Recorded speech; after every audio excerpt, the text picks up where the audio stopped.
اللہ کا راستہ مومن کے دل کے دروازے سے شروع ہوتا ہے۔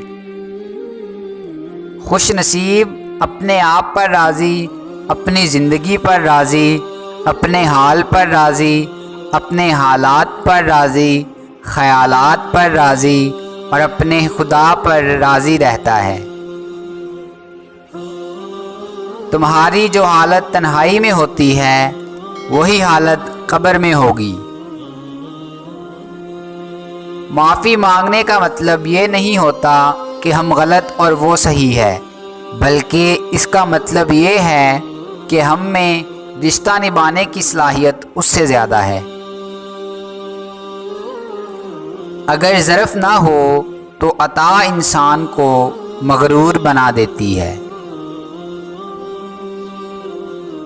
اگر انسان کو اچانک نگاہ مل جائے تو وہ خوف سے پاگل ہو جائے، یہ دیکھ کر کہ یہ زمین انسانی ڈھانچوں سے کس طرح بری پڑی ہے۔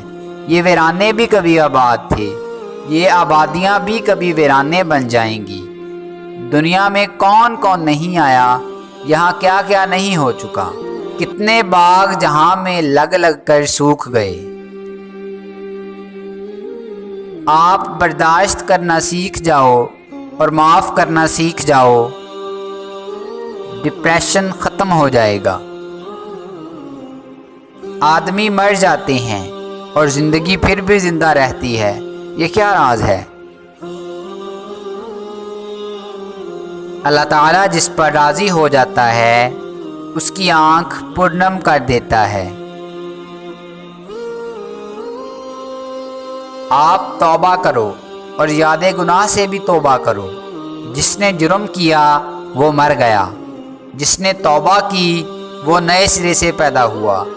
جس کی پیدائش اب ہوئی وہ پیدائش سے پہلے کی ناپاکی کے بارے میں کیوں پریشان ہے؟ اللہ کا فضل آپ کا اپنا ہی نام ہے۔